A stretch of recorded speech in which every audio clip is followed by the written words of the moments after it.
3. Good morning, I'm Miss Arnold.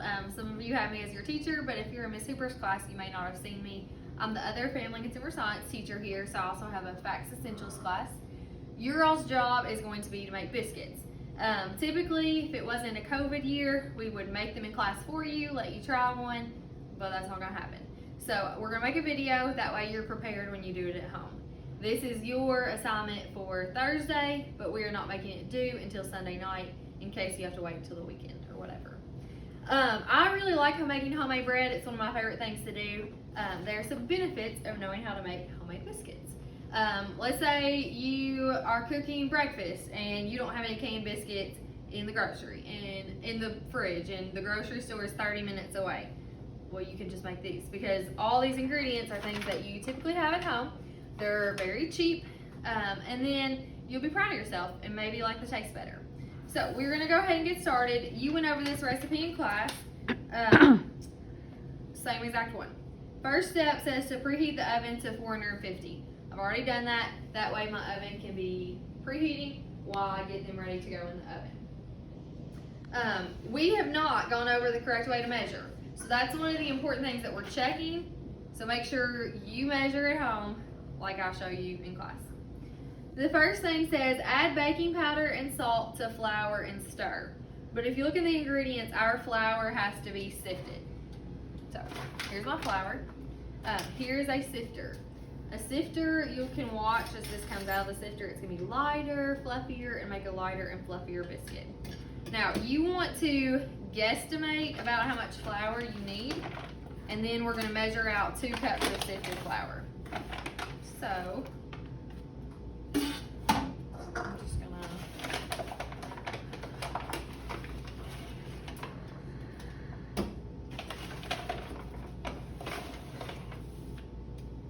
scoop some in here. Watch as the flour comes out how light and fluffy it is. It looks like snow.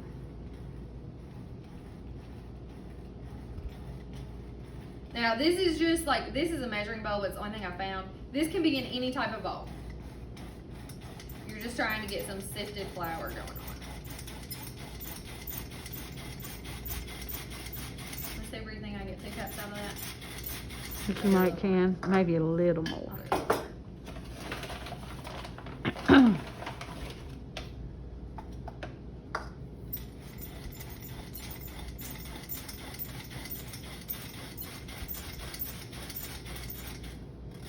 Another thing the sifter will do is if there's any clumps in your flour, it'll catch that so they don't go in your biscuits. So I'm gonna set this to the side, but one important thing, if you use a sifter, you are not going to wash it in water because it will rust.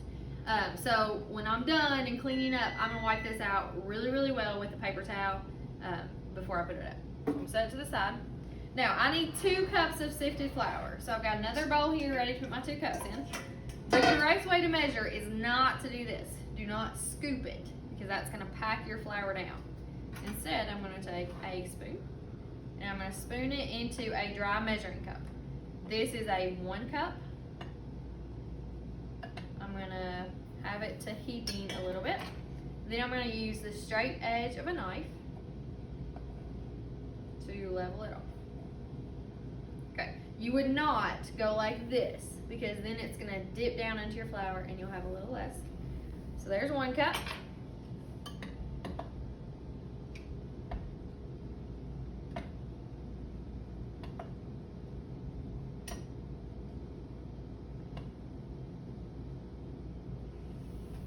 And there's 2.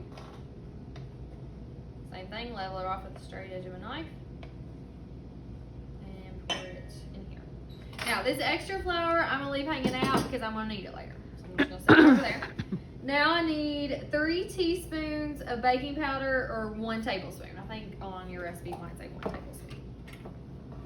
Here's a tablespoon. Make sure you get TBSB because teaspoon is gonna be way different. It's gonna ruin your biscuits. The cool thing about the baking powder jars is they have a leveler right here. Also, make sure you do not use baking soda. I've done that before, and they'll look good, but they'll taste disgusting. So make sure you get baking powder. I'm gonna get it super full, and then I'm gonna use the leveler to level it off. So Got 1 tablespoon of baking powder. And then I'm gonna do half teaspoon of salt plus 1 pinch. Now, my half a teaspoon is right here. I would not want to pour this over this because I might spill some and get way too much salt. I actually do have a really steady hand, but I'm not gonna risk it. So, okay, same thing. Level it.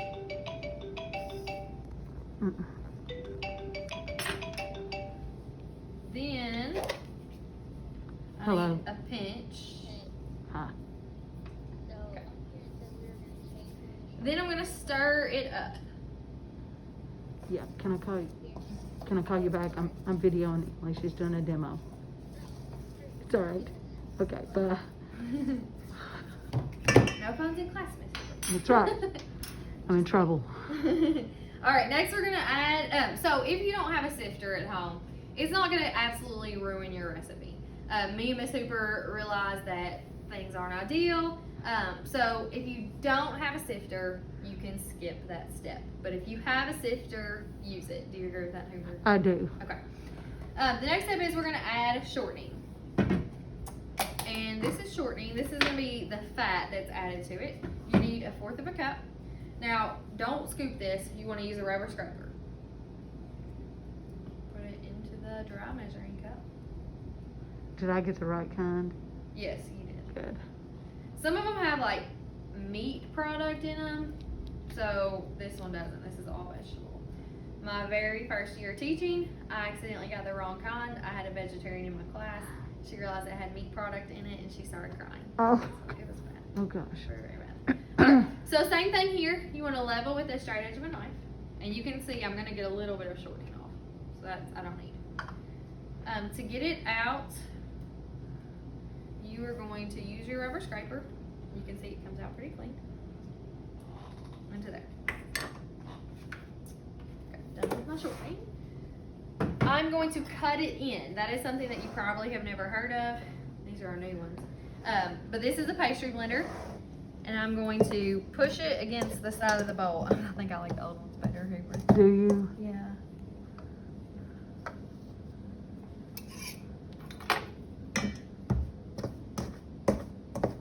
This one's not working as good for me.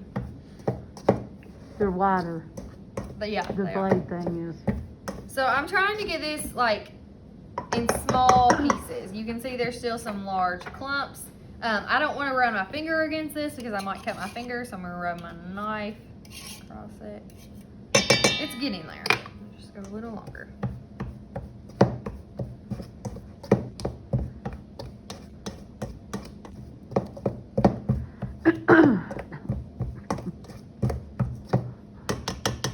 What do you think, Cooper? I think that's looking good. Think it's Should done? be like small peas or cornmeal. Yes. Okay. I think we're good. Okay. All right, done with that. Next thing on my recipe says, make well and center, stir in milk slowly until dough-like appearance. Yeah, Miss Hooper is the one who taught me how to do this, so when I was your old age. Okay, next I need 3/4 a cup of milk.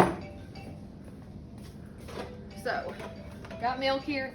Use whatever you have at home, whether it's whole milk, 2%, 1%, skim. The important thing here is you want to use a liquid measuring cup. You can't use one of these because it'll overflow, you'll spill it, you won't be able to get the exact measurement. So I need a liquid measuring cup, and I need to bend down to eye level. If I were to pick it up, my hand would shake, wouldn't be able to tell where it is. Okay, I'm pretty good, actually.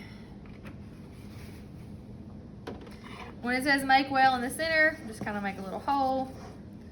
Now, I always find, you can tell me if you find something different, Hooper, that sometimes it takes different amounts of milk. Yes, it does. So I'm going to hope for the best. Usually I always use at least 3/4 cup. Stir this in.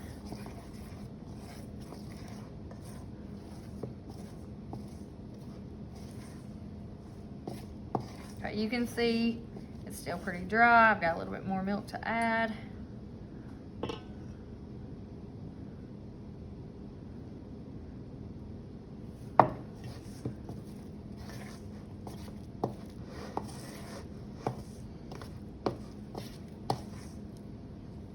better.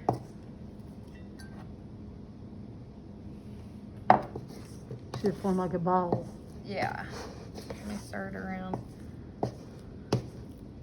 I think that's probably good. I do too. Okay. Uh-huh. All right, so I'm going to now use the flour that I left hanging out over there.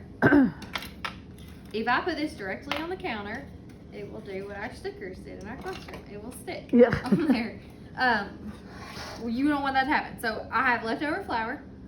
I'm just going to put some out. Now, I always find the mistake that people make is they use too much flour. So what I usually do is put some to the side, and then I can add it in if I need it later. But you want, I should have rolled my sleeves up. You should have everything that's gonna touch the dough have flour on it. So my hands have flour. Do you want me to get Yeah. your sleeves? Thanks. You're welcome. Thanks. You're welcome. Okay. I'm gonna get this out here.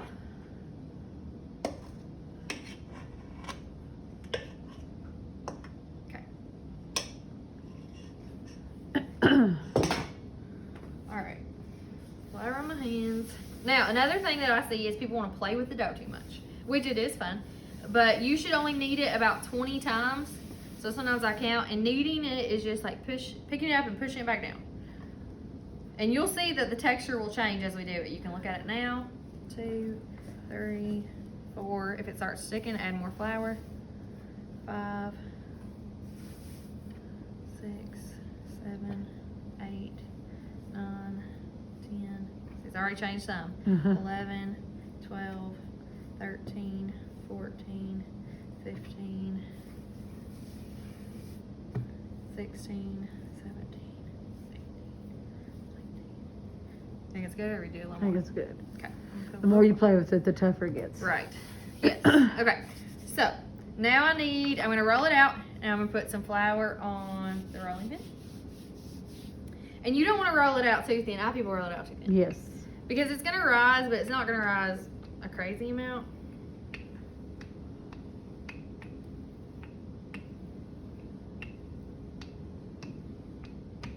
That's about as far as I I would think do. that's good. Okay. We have biscuit cutters here. If you don't have them at home, you can use a glass. You can use a cookie cutter. You can use, somebody said a pizza cutter. That's fine. You can use a pizza cutter. We just got these new ones that are kind of cute, so I'm going to try them out. Will you hand me that sheet, cookie sheet? Uh-huh. Kind of got a mess.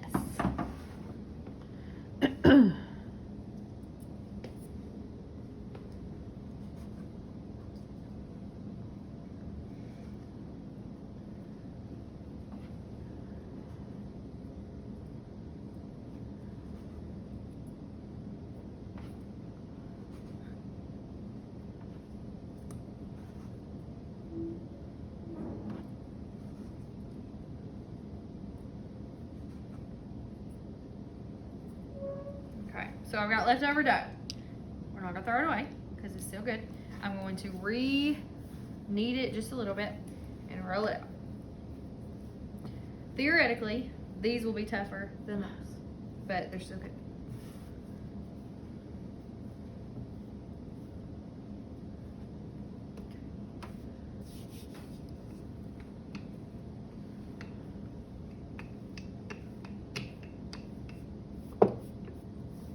Maybe a little taller, but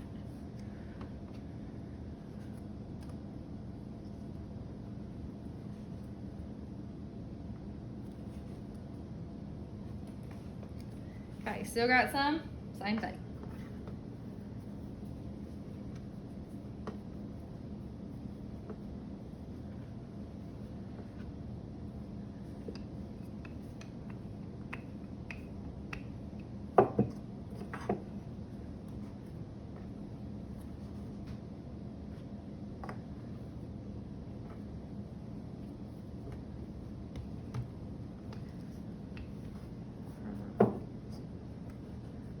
Now, with my last little bit of dough, I like to make something fun. You can too. I'm gonna make a heart.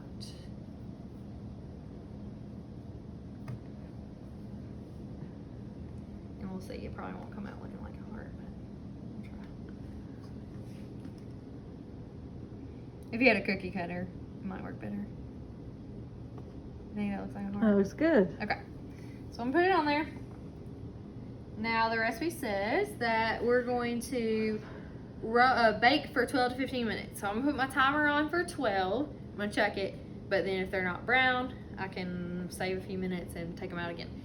So we'll show you what they look like when they're done, but we won't make you wait around for 12 minutes.